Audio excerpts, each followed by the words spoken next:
The number 47 bus jerked through evening Atlanta traffic, bodies pressed shoulder to shoulder in the humid air. Amara Washington held onto the overhead bar with both hands, every muscle in her body aching from 12 hours on her feet at Grady Memorial. Her natural hair, twisted into a bun that morning, had come loose around the edges. Sweat dampened the back of her scrubs. All she wanted was her couch, her bed, oblivion. Welcome back, friends. This is Prince of Afrokorean Stories, where passion, danger, and impossible romance intersect. Please keep sharing your ideas for future episodes. And kindly like, share, and subscribe, and activate notifications so you never miss our latest content. Then drop a comment telling me your location, Seoul, Chicago, somewhere between. I want to know who's bold enough to hear what really happened. The bus lurched violently around a corner. Amara lost her grip. Her hand flew out instinctively, grasping for anything solid, and found warm skin. Strong fingers. A hand that didn't immediately pull away. Her eyes flew open. She'd grabbed someone's hand. A man's hand. Her dark brown fingers were wrapped around his, and he hadn't moved. She looked up, ready to apologize, and the words died in her throat. He was Korean. Tall. The kind of beautiful that made you forget to breathe. His white shirt hung open at the collar, 4 buttons undone, revealing smooth skin and the edge of an intricate dragon tattoo that disappeared beneath the fabric. Dark eyes locked onto hers with an intensity that made the crowded bus disappear. "I'm so sorry," Amara whispered. His fingers tightened slightly around hers. "Don't be." Everything shifted in that moment.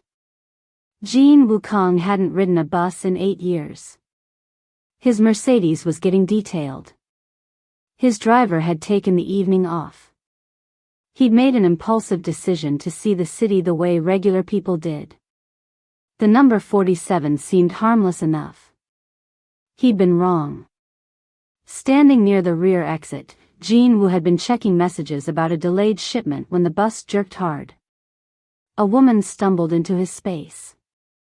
Her hand found his in a desperate grab for balance. The contact sent electricity through his arm. Her palm was soft against his. Trembling slightly. When she looked up at him with those deep brown eyes, filled with embarrassment and concern, something in his chest shifted. She was stunning. Not the manufactured beauty he saw at clubs and events. This was real. Her rich dark skin glowed even under the harsh bus lights. Her natural hair framed a face that radiated exhaustion and quiet strength. "I'm so sorry," she breathed. But she hadn't let go yet. Jin Woo's fingers closed around hers before he could think. "Don't be." The moment shattered when a voice cut through the bus noise. "Hey, sweetheart. You need something to hold on to, I'm right here. Don't be shy." Jin Woo's attention snapped to the speaker. White guy, maybe mid-30s, stained jacket, leering at the woman with obvious intent. She'd gone rigid. Her hands slipped from Jin Woo's. "No thank you," she said, her voice professional but tight. "I'm fine. Come on now, don't be like that." The man swayed closer with the bus's movement. "Pretty thing like you shouldn't be standing anyway. I got a lap you can sit on." Heat flared in Jin Woo's chest. He'd built an empire over 12 years in Atlanta's underworld. Commanded respect through calculated ruthlessness and strategic violence. He'd broken men for less than this casual disrespect. But something told him this situation needed precision, not force. "She's with me," Jin Woo said quietly. His voice carried the authority of someone who never needed to shout. He moved smoothly between the woman and the harasser, his body language radiating danger. The man blinked, really seeing Jin Woo for the first time. 6'2" of lean muscle. Expensive clothes. The dragon tattoo visible above his collar, traditional Korean work that marked him as someone you didn't mess with. "We don't want any trouble," the man mumbled, backing up. "Then get off at the next stop," Jin-woo replied. It wasn't a suggestion. The bus slowed. The harasser scrambled for the exit, disappearing into the Atlanta evening without another word. Jin-woo turned back to find the woman staring at him. Gratitude and wariness mixed in her expression. "Thank you," she said softly. "You didn't have to do that." "Yes, I did." Jin-woo studied her more closely now. The exhaustion in her face. The way she leaned against the bus wall like it was the only thing keeping her upright. The hospital badge clipped to her scrubs. "You're a nurse." She nodded. Amara, Washington. "I work at Grady Memorial." Jean Wukong. "Most people call me Jean." He glanced at her badge, catching the end time of her shift. "You just got off?" "Second shift." Amara's smile was tired but genuine. "I work mornings at a clinic, then afternoons at Grady. The double shifts help with my loans." Her straightforward honesty appealed to him. In his world, everyone had an angle. Everyone lied. Everyone wanted something. This woman, bone-tired and still kind, seemed refreshingly real. "Where are you headed?" he asked. "South Atlanta. Off Campbellton Road." She shifted her weight and he saw her wince. Another 20 minutes. 20 minutes standing on feet that were clearly killing her. The thought bothered him more than it should have. "My car will be ready in 10 minutes, Jin-woo said, making a decision that would change everything. "My driver can take you home. It's faster than the bus." Amara's eyes widened. "Oh no. I couldn't possibly." "You could." Jin-woo pulled out his phone, already texting. "You're exhausted. You spend your days helping people. Let someone help you for once." "I don't even know you. You know I just protected you from a creep on a bus. You know I'm not going to hurt you." He met her eyes steadily. "And you know you're too tired to argue." Amara bit her lip, clearly warring with herself. Jin-woo could see pride battling practicality. Exhaustion tipping the scales. Finally she sighed. "Just a ride home. Nothing else." "Just a ride," Jin-woo agreed. Though something in his chest tightened with satisfaction. They got off at the next stop, stepping into warm spring air that smelled of magnolia and exhaust. Within minutes, a black Mercedes pulled up. Jin-woo's second-in-command behind the wheel. Jin-woo opened the back door, gesturing for Amara to enter. She hesitated only a moment before sliding onto the leather seats with a small sigh of relief. He followed, keeping a respectful distance. Gave her address in English after she provided it. As the car glided through Atlanta traffic, Jin-woo studied her profile. She leaned back, eyes closed, tension slowly draining from her shoulders. She was beautiful without trying. The curve of her jaw. The fullness of her lips. The way her scrubs somehow still looked dignified after a brutal shift. "Why did you help me?" Amara asked suddenly, eyes still closed. "On the bus. You could have just ignored it." Jin-woo considered his answer carefully. The truth was complicated. He'd been raised with rigid concepts of honor and protection. Built an empire on controlling his territory. Spent years ensuring women under his protection never faced harassment. But there was something else.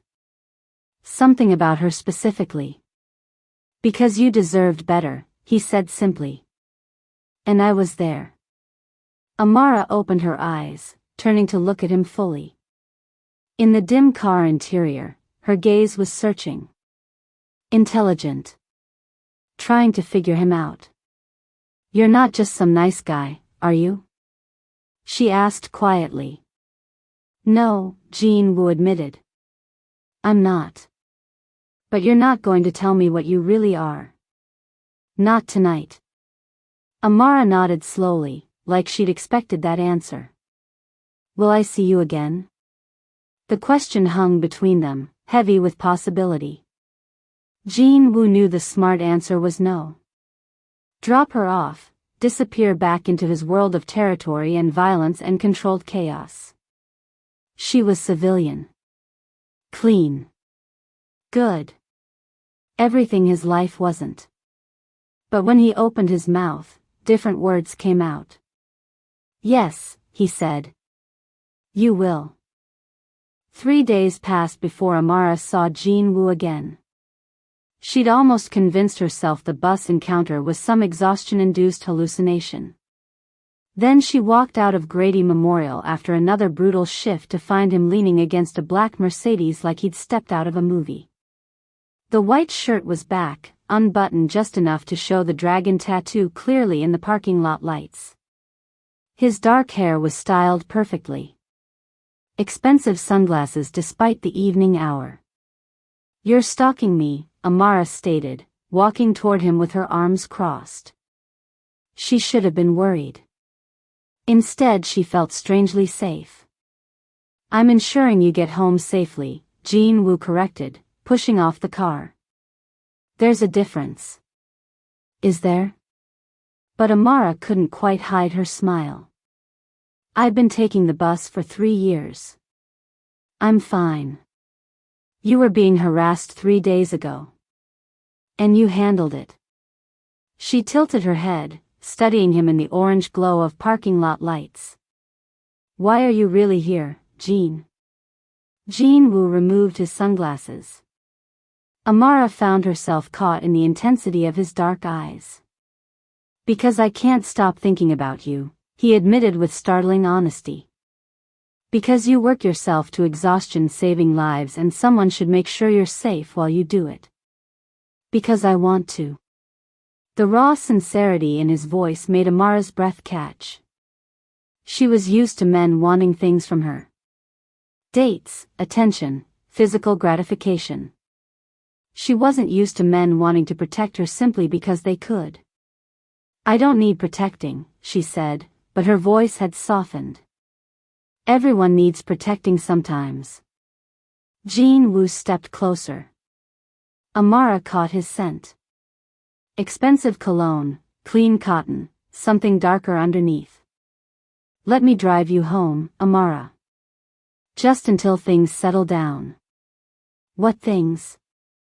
The city. His expression darkened. There's a Russian crew making moves. Dmitry Petrov. Someone I have history with. It's not safe right now. Trust me on that. The name meant nothing to Amara, but the tension in Jin-woo's jaw spoke volumes. History? He blames me for his brother's death. Been trying to muscle into my territory for 2 years. Jin-woo's voice went cold. Dmitry doesn't play by rules. He hurts civilians to make points. I don't want you caught in that. Amara wanted to argue. Wanted to maintain her independence.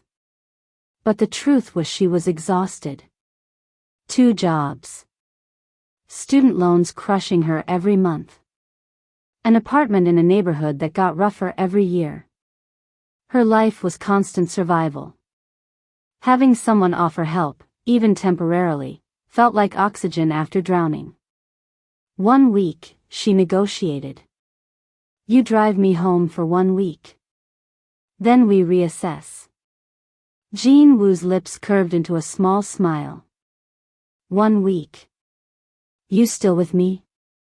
Comment below if you're feeling what I'm feeling right now, because this story is about to go somewhere none of us expected. That evening set the pattern. Jean Wu appeared every night after her Grady shift, sometimes after her morning clinic shift too. He never pushed for more than conversation during the drives. Never made her uncomfortable. Never demanded anything. They talked about Atlanta, about her work, about everything and nothing. He stayed carefully vague about his own life, but Amara began piecing together clues. The way people's eyes widened when they saw him. The deference in his driver's posture. The expensive watch. The custom-tailored clothes. The phone calls he took in rapid Korean that sounded like orders. Jean Wukong was someone important. Someone powerful. Probably someone dangerous. She should have been scared. She wasn't. On the fifth night, everything changed. Jean Wu had just pulled up outside her apartment building when his phone buzzed insistently. He glanced at the screen and his entire demeanor shifted. The easy warmth vanished, replaced by cold authority. He answered in Korean, his voice sharp. Amara didn't understand the words, but she understood the tone. Anger. Concern. Command. The conversation lasted 2 minutes. When he hung up, his jaw was tight. I need to handle something, he said. My driver will make sure you get inside safely. What's wrong? Amara asked, touching his arm instinctively. Are you okay? Jean Wu looked at her hand on his arm. Then at her face. Something flickered in his eyes. Surprise. Warmth. Something deeper. I'm fine. Dimitri's crew hit one of my warehouses. There's a situation I need to manage. He covered her hand briefly with his. I'll be back tomorrow. I promise. He was gone before she could respond, the Mercedes peeling away into Atlanta's night. Amara stood on the sidewalk, staring after him, her hands still warm from his touch. She didn't see him the next day. Or the day after that. By the third day, Amara told herself she'd been foolish to rely on him. Stupid to let herself get used to his presence. Of course he disappeared. Men like Jean Wukong didn't stick around for women like her. Exhausted nurses with student debt and no glamour. She was leaving the clinic after her morning shift, heading for the bus stop, when a white van pulled alongside her. 3 men jumped out, moving with practiced precision. Amara's training kicked in immediately. She screamed, spinning to run, reaching for her phone. She wasn't fast enough. Hands grabbed her arms. A cloth pressed over her mouth and nose. Chemical smell. The world tilted sideways. Sounds faded to nothing. Her last conscious thought was a name. Jean. Amara woke in darkness. Head pounding. She was in some kind of warehouse, judging by the echoing quality of sounds. Her hands were zip-tied behind her back, shoulders screaming in protest. Terror clawed at her throat. She's awake, a voice called out. Russian accent thick. Boss wants to know if we should start without him. Wait for Dimitri, a different voice replied. Also Russian. He wants to see Kang's woman before we send the pictures. Heavy footsteps approached. A man came into view. White, mid-40s, cold blue eyes and a scar running down his left cheek. He crouched in front of Amara, studying her like a scientist examining a specimen. So you're the one, he said in heavily accented English. Jean Wu's new obsession. I expected someone more impressive. Who are you? Amara demanded, forcing her voice steady. Dmitry Petrov. His smile was cruel. Jean Wu killed my brother 3 years ago over a territory dispute. Shot him in the head. Left him in the street like garbage. Now I'm going to take something precious from Jin-woo. See how he likes the pain. Understanding crashed through Amara like ice water. This wasn't random. This was revenge. Personal. Calculated. Jin-woo had been right to worry. Hurting me won't hurt him, Amara said, though her heart hammered. We barely know each other. Dimitri laughed, pulling out his phone. That's not what my sources say. The ice dragon drives you home every night. Waits outside your work. Puts his best men on your protection detail when he can't be there himself. He snapped a photo of her, tied up and bruised. No, sweetheart. You matter. And that makes you valuable. He stood, tucking his phone away. Jin-woo will get these photos in 10 minutes. Then we wait for him to come running. When he does, we'll be ready. I'll kill him slowly while you watch. Then I'll kill you. His empire will crumble. I'll take everything he built. Dimitri walked away, barking orders in Russian. Amara's mind raced. Jean would come. She knew it with bone-deep certainty. But he'd be walking into a trap designed specifically for him. She had to warn him somehow. Had to survive long enough to help. But tied up in a Russian gangster's warehouse, Amara had never felt more helpless. Jin-woo received the photos while meeting with his financial advisor in Buckhead. 3 images. Amara tied to a chair. Bruised. Terrified but defiant. The message came with GPS coordinates and a simple taunt in Russian. Come get her, Ice Dragon. I'm waiting. His blood turned to ice, then to fire. He'd known Dimitri would eventually make a move. The Russian had been circling for 2 years, looking for weakness. Jin-woo had protected his operation, his territory, his crew. But he'd failed to protect the one civilian who'd somehow become everything. Gather everyone, Jin-woo said, his voice devoid of emotion. The coldness that made him effective in his world settled over him like armor. I want 20 men. Full tactical. We move in 30 minutes. Boss, it's obviously a trap, his second-in-command protested in Korean. Dimitri wants you to come. He'll have 50 men waiting. I know. Jin-woo checked his gun. A Sig Sauer P226, custom grip, chambered and ready. I don't care. They hit the warehouse with surgical precision. Jin-woo had studied the coordinates, identified it as an old textile factory near the airport. Dimitri thought numbers would protect him. He was wrong. Jin-woo's crew moved like ghosts. Suppressed weapons. Coordinated entry points. Thermal imaging showing exactly where the Russians were positioned. They took down perimeter guards silently, one after another, closing the net. When Jin-woo entered the main warehouse space, Amara was exactly where the photo showed. Tied to a chair 15 feet from where Dimitri stood with a dozen armed men. The Russian's smug expression faltered when he realized Jin-woo hadn't come alone or unprepared.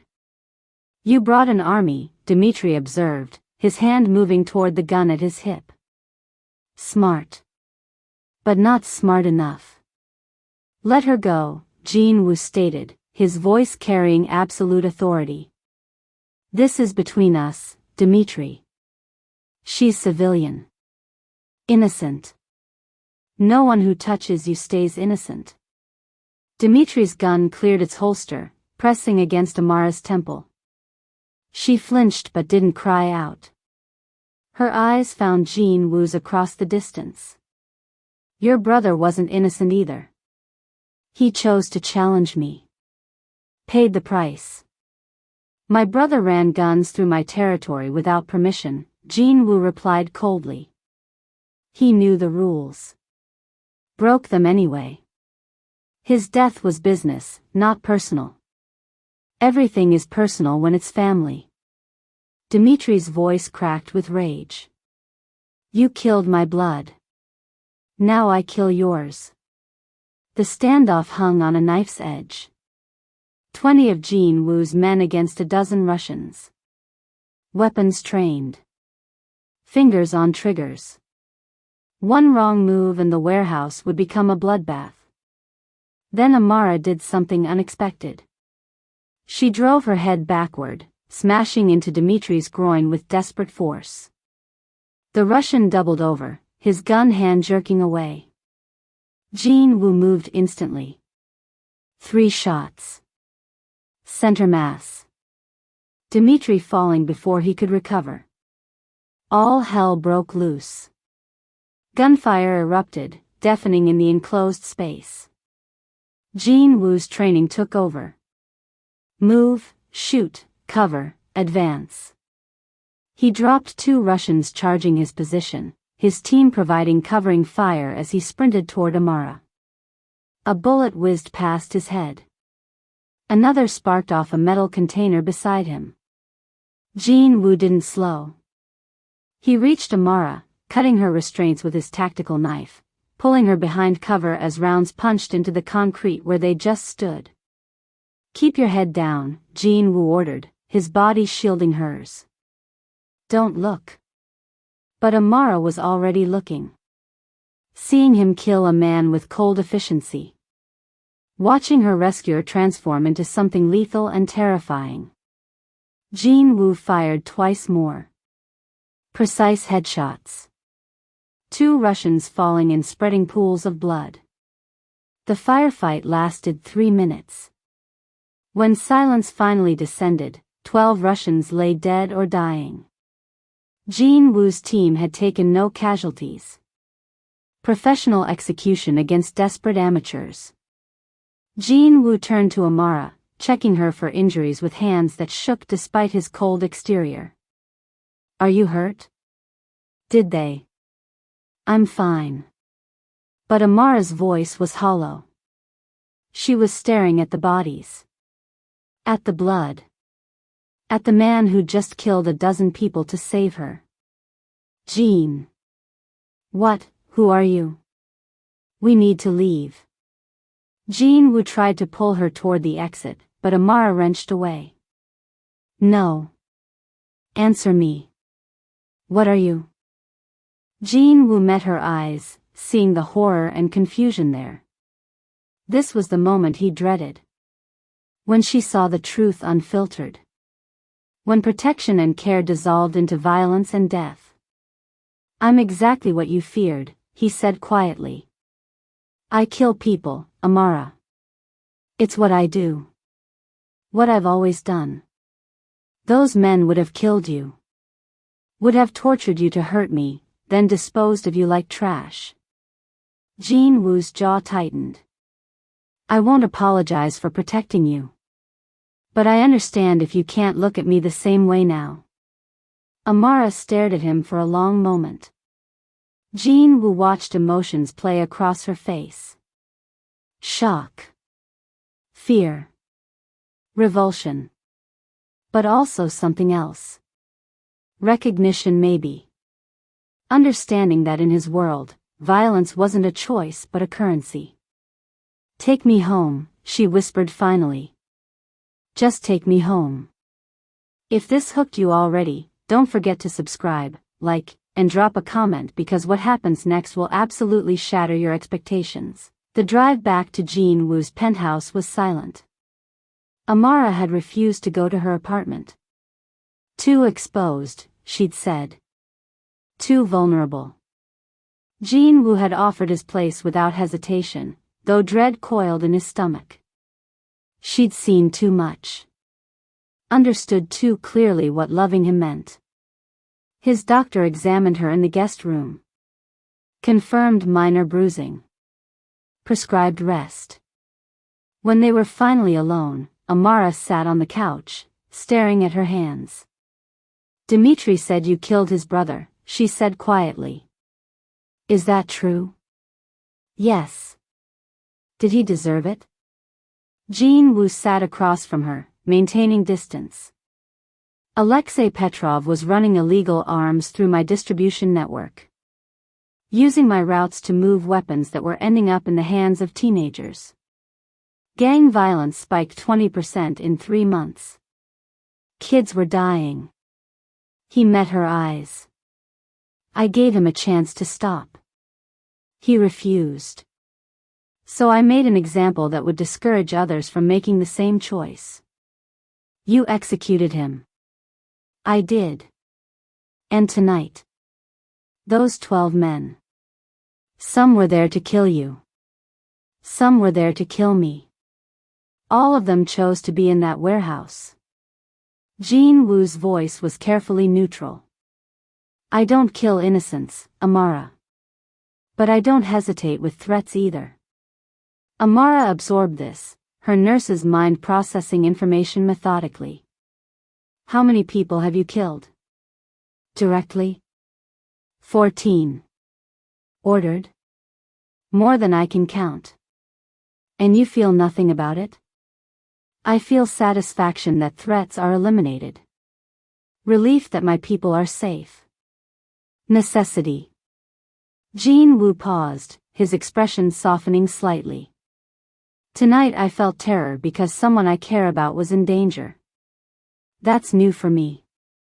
You care about me. It wasn't a question. More than I've ever cared about anyone. Jean Wu's honesty was brutal, unfiltered. Which makes you a liability. Dimitri wasn't wrong. You're my weakness now. Every enemy I have will see you as a target.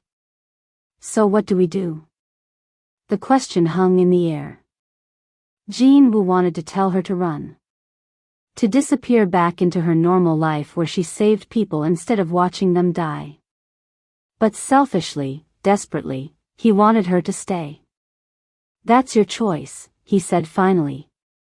I can protect you from a distance. Set you up somewhere safe.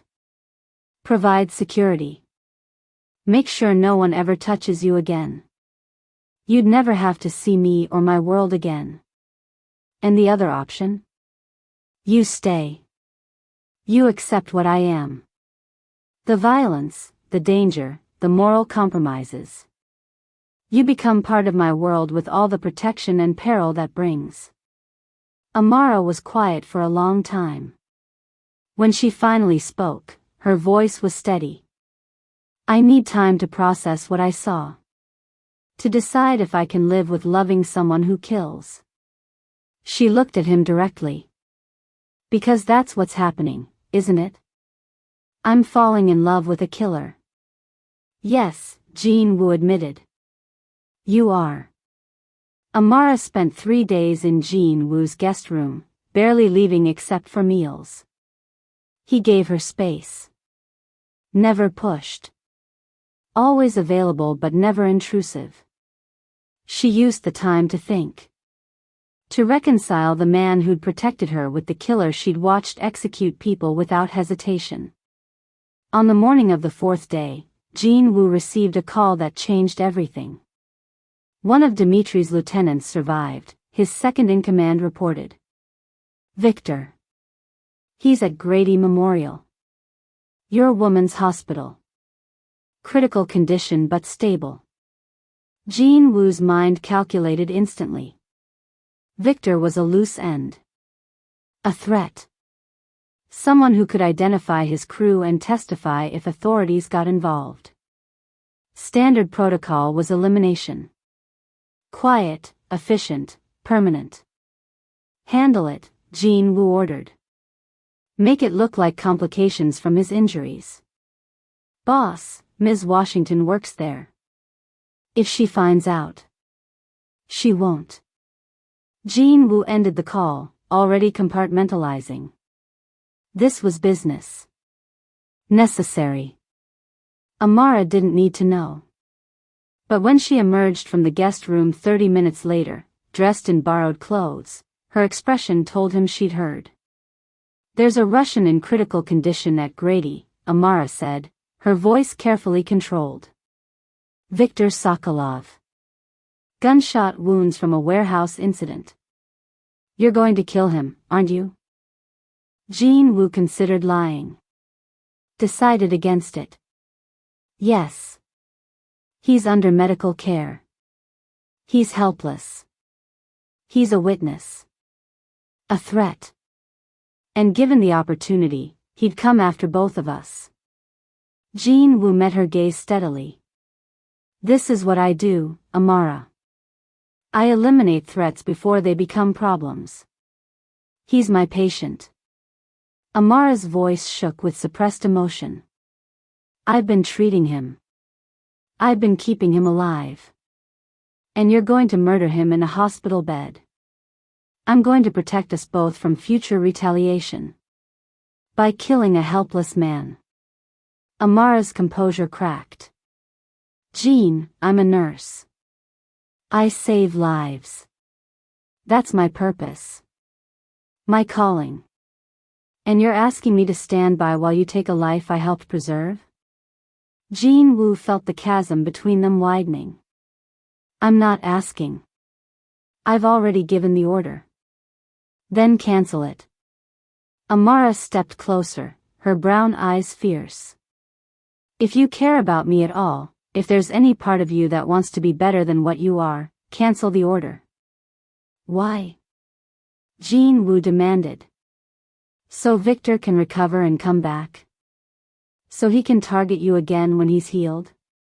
You want me to leave a threat alive out of misplaced mercy? I want you to prove you're more than just a killer. Amara's voice broke.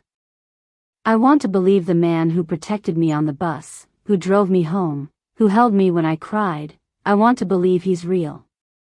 Not just a mask hiding a monster. The words hit harder than any bullet. Jin Woo felt something crack in his chest. The careful armor he'd built. The cold efficiency that let him function in his world. Amara was asking him to choose between his nature and her conscience. If I let him live, he becomes a liability, Jin Woo said quietly. He can testify. Identify my crew. Bring law enforcement down on everything I've built. Then scare him. Buy him off. Make him disappear to another country. There are options besides murder. Amara's hand found his, her touch gentle despite her anger. Please, Jean. Show me you can choose mercy when it's hard. Jin Woo stared at their joined hands. Her brown skin against his. The connection that had started everything. He'd killed 14 men personally. Ordered dozens more eliminated. Built an empire on ruthlessness and calculated violence. Mercy was weakness in his world. Hesitation got you killed. But Amara was asking him to be weak. To hesitate. To risk everything for the chance that one Russian gangster wouldn't come back for revenge. He pulled out his phone. Called his second-in-command. Cancel the order on Victor, Jin Woo said in Korean. Instead, arrange transport to Moscow. Give him $50,000 and a very clear message. If he ever returns to America or speaks about what happened, I'll kill everyone he loves before killing him. Make sure he understands. He ended the call and looked at Amara. Done. He lives. Amara's exhale was shaky with relief. Thank you. Don't thank me yet, Jin Woo said grimly. I just left a threat alive. If Victor comes back, if he talks, if he brings trouble, that's on both of us now. He won't. Amara's conviction was absolute. Nobody returns to face the man who could have killed them but chose mercy instead. You showed him you're more than a monster. That matters. If you're still here, subscribe, because stories like this only work when people stay. Jin Woo wanted to believe her. Wanted to think mercy was strength rather than weakness. But his training, his experience, every instinct screamed that he'd made a mistake.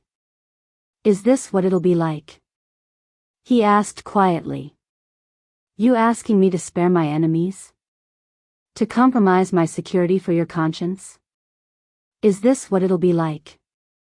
Amara countered. You killing anyone who threatens us? Living in constant violence and paranoia? They stared at each other across an impossible divide.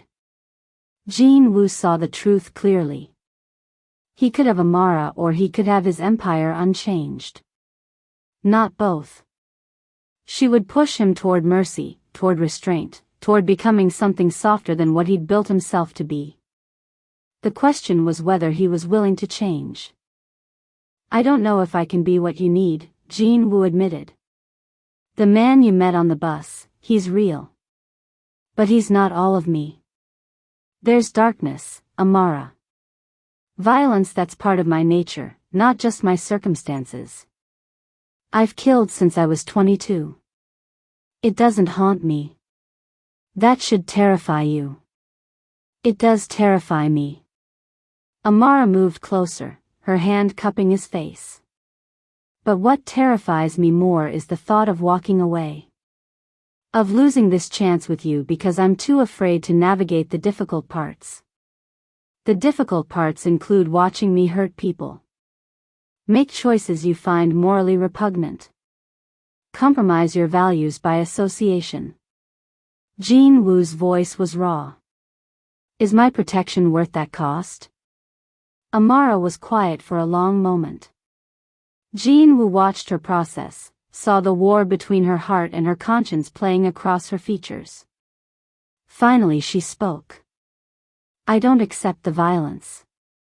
I'll never be okay with casual killing or unnecessary cruelty. Her voice was firm, establishing boundaries. But I understand you operate in a world with different rules. So here's my condition. I stay. I love you. I build a life with you. But you have to try. Try to be better. Try to find solutions that don't always end in death. Try to use your power for protection rather than punishment when possible. And if I can't? Then we end. Amara's eyes glistened but her voice stayed steady. Because I won't lose myself by loving you. I won't become someone who accepts unnecessary violence as normal. You have to meet me halfway, Jean. Has to be compromise, not capitulation. Jin Woo pulled her close, breathing in her scent, feeling her heartbeat against his chest. She was asking him to evolve. To be better than he'd ever tried to be. It was terrifying and exhilarating in equal measure. I'll try, he promised. I can't promise I'll always succeed. But I'll try. That's enough, Amara whispered. For now, that's enough. They stood together in the morning light, two people from impossible worlds making an impossible promise. Jin Woo didn't know if he could truly change. If mercy could coexist with his empire. But for Amara, he'd try. That had to be enough. 3 months later, Jin Woo Kong stood in a warehouse in South Atlanta facing Miguel Ortega, head of the Latino organization that controlled the Southern Territories. Between them on a table sat evidence of a problem. Photos of human trafficking operations running through both their territories without permission. We need to eliminate this, Miguel stated. Whoever's moving people through our routes disrespects us both. Standard solution. We find them, we kill them, we send a message. Jin Woo studied the photos. Young women, scared, being transported like cargo. A year ago, he'd have agreed immediately. Killing the traffickers would be efficient, final, send the right message about territorial control. But Amara's voice echoed in his mind. Try to be better. Alternative proposal, Jin Woo said carefully. We find them, gather evidence, turn them over to the FBI's trafficking task force. Let the law handle it. Miguel's eyebrows rose. Since when does the ice dragon work with police? Since I realized there are threats that hurt our communities more than they threaten our business. Jin Woo met his gaze steadily. Traffickers prey on the vulnerable, the people we claim to protect in our territories. Killing them is satisfying. But putting them in federal prison, dismantling their entire network, saving the victims, that's more effective. You've changed. Miguel's tone was assessing, not judgmental. The woman. She's making you soft. She's making me strategic. Dead traffickers become martyrs. Create power vacuums that fill with worse people. Imprisoned traffickers become warnings. And we build goodwill with the communities we operate in. Better for long-term business. Miguel considered this, then nodded slowly. Smart. I like it. We coordinate with the feds. Anonymous tips. We look like heroes to the civilians while maintaining our territories. As the meeting concluded, Jin Woo felt something unexpected. Pride. He'd found a solution that satisfied his strategic goals while honoring Amara's values. It wasn't weakness. It was evolution. That evening, he found Amara at the community health clinic she'd convinced him to fund. 3 months ago, he'd dismissed it as throwing money away. Now, watching her treat patients who couldn't afford healthcare anywhere else, he understood it was an investment in legitimacy and goodwill. How was your day? Amara asked, finishing with an elderly patient before joining him in the hallway. Productive. Dealt with a trafficking operation without killing anyone. Amara's smile was radiant. Tell me everything. As they drove back to the penthouse, Jin Woo explained the plan. The coordination with federal authorities. The evidence gathering. The strategic thinking that made mercy profitable. Amara listened, asking questions, offering insights from her medical work about how to identify trafficking victims. You're really doing it, she said softly as they entered their home. Becoming someone who builds instead of just destroys. I'm trying, Jin Woo corrected. There's still violence when necessary. I'm not a saint. Had a crew member stealing from the distribution network last week. I broke both his hands as warning to others. But you didn't kill him. No. I didn't. Jin Woo pulled her close, his arms wrapping around her waist. You're making me better. Sometimes I resent it. The restraint, the calculation, the times I want to eliminate a problem permanently but choose your way instead. But mostly I'm grateful. Amara's fingers traced the dragon tattoo on his neck, the design that had fascinated her since that first bus encounter. I'm not trying to change your nature. Just redirect it. You're protective, powerful, strategic. Those traits don't have to equal violence. They do in my world. Then we change your world. Amara looked up at him, her brown eyes serious. You have resources, influence, respect. Use them to build something legitimate. Not overnight, not completely. But gradually. Transition from criminal empire to business empire. Jin Woo had been considering this for weeks. Running numbers with his financial advisors. Identifying which operations could be legitimized and which needed to remain in shadows. It was possible. Difficult, risky, requiring years of careful maneuvering. But possible. Would you stand beside me through that transition? He asked. Years of straddling two worlds, legitimate and criminal, building something new? As your partner, Amara clarified. Not as your protected civilian. As your actual equal partner. Jin Woo pulled back slightly, reaching into his pocket. He'd been carrying the ring for 2 weeks, waiting for the right moment. Now felt right. As my wife, he corrected, opening the small box. As my partner in everything. As the person who makes me want to be better than I am. The ring was elegant. A diamond surrounded by smaller stones that caught the light. Amara's breath caught, tears gathering in her eyes. You're proposing? I'm asking you to build a life with me. A complicated, difficult, sometimes morally ambiguous life. But one where we're together. Jin Woo's voice was steady despite the fear churning in his chest. I can't promise to be perfect. I'll still make choices you disagree with. But I promise to try to be worthy of you every single day. Amara's hands trembled as she reached for the ring, then pulled back. I need you to understand what you're asking. I'm a black woman who will be married to a Korean mafia boss. I'll face racism, judgment, danger. People will question my morals, my judgment, my choices. Am I worth that complexity to you? You're worth everything. Jin Woo stated without hesitation. You're the only person who's ever made me want to be better. Who's looked at my darkness and chosen to stay.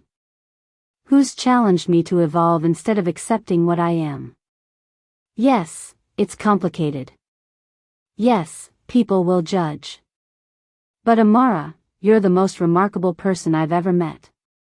Marrying you would be the honor of my life. Tears spilled down Amara's cheeks as she nodded. Yes. Yes, I'll marry you. I'll build this complicated, messy, beautiful life with you. Jin Woo slid the ring onto her finger, then kissed her. Deep, passionate, sealing the promise. When they broke apart, both smiling through tears, the future felt both terrifying and exhilarating. My mother is going to have so many questions, Amara laughed. I'll answer all of them, Jin Woo promised. Respectfully, honestly, and with the understanding that I'll spend my entire life proving I deserve you. You already do, Amara said softly. You already do. 6 months later, the Kang Family Foundation officially opened, a non-profit funding healthcare, education, and community protection initiatives throughout Atlanta. Jin Woo still maintained his underground operations, but they'd shifted focus toward genuine protection rather than exploitation. The violence hadn't disappeared, but it had become more selective, more strategic, more purposeful. Amara worked as the foundation's medical director, overseeing clinic expansions throughout underserved neighborhoods. She still treated patients daily, refusing to let her new position distance her from the work she loved. They'd gotten married in a small ceremony. Her family wary but warming to Jin Woo's obvious devotion. His crew respectful of the woman who transformed their boss. It wasn't a fairy tale. There were still arguments about his methods. Still nights when Amara struggled with the moral compromises of loving him. Still moments when Jin Woo resented the restraint she demanded. But they were building something new together. The night of the foundation's opening gala, Jin Woo found Amara on the balcony of their penthouse, staring at the Atlanta skyline. Regrets? He asked, wrapping his arms around her from behind. Never. Amara leaned back against him. We're making a difference, Jin. Real, tangible difference. That clinic treated 500 patients this month. 500 people who had nowhere else to go. Because you pushed me to be better. Because you chose to be better. Amara turned in his arms, her smile radiant. You did the work. Made the hard choices. Evolved when it would have been easier to stay what you were. I'm proud of you. The words settled in Jin Woo's chest, warm and precious. Pride had always come from respect through fear. From territory won and enemies defeated. Pride from someone he loved, someone who knew his darkness and celebrated his light, that was new. That was better. I love you, he said simply. I love you too, Amara kissed him softly. My dangerous, complicated, surprisingly gentle husband. Former criminal, Jin-woo corrected with a slight smile. Mostly. Mostly, Amara agreed, laughing. They stood together under Atlanta stars, two people from impossible worlds who'd built something possible. She'd grabbed his hand by accident on a crowded bus. He'd chosen to hold on. And everything had changed. Neither would ever let go. The community health clinic opened its third location in southwest Atlanta on a warm spring morning. Amara stood beside Jin-woo, her hand resting protectively on her rounded belly, 6 months pregnant with their first child. Kong Family Foundation read the sign above the entrance, now recognized throughout Atlanta for its healthcare and community initiatives. Jin-woo had fully legitimized his operations, using his underground connections to fight trafficking, protect vulnerable communities, and fund positive change. The violence hadn't disappeared completely. Jin-woo still maintained certain relationships. Still made hard choices when threats emerged. But Amara had learned to accept the complicated man she'd married. Not perfect, not entirely clean, but genuinely committed to being better. You did this, she said, watching families stream through the clinic doors for free healthcare. We did this, Jin-woo corrected, his hand covering hers on her stomach. Your vision, my resources, our shared purpose. Their daughter kicked and both laughed. They decided to name her Hope. A reminder of what they'd built from an accidental encounter. Jin-woo's crew had been surprised but supportive. Amara's family had gradually accepted the complicated man who so obviously adored their daughter. Mrs. Kong, a nurse called from the entrance. We're ready for the ribbon cutting. Amara smiled every time she heard it. She'd kept Washington professionally but wore Jin-woo's name proudly in their personal life. They walked to the entrance together, Jin-woo's hands steady on her back. As cameras flashed and reporters asked questions, Amara thought about that night on the bus. The accidental touch that had changed everything. She'd grabbed his hand, searching for balance. He'd held on and given her the world. Ready? Jin-woo murmured. Amara smiled, lifting the ceremonial scissors. Always.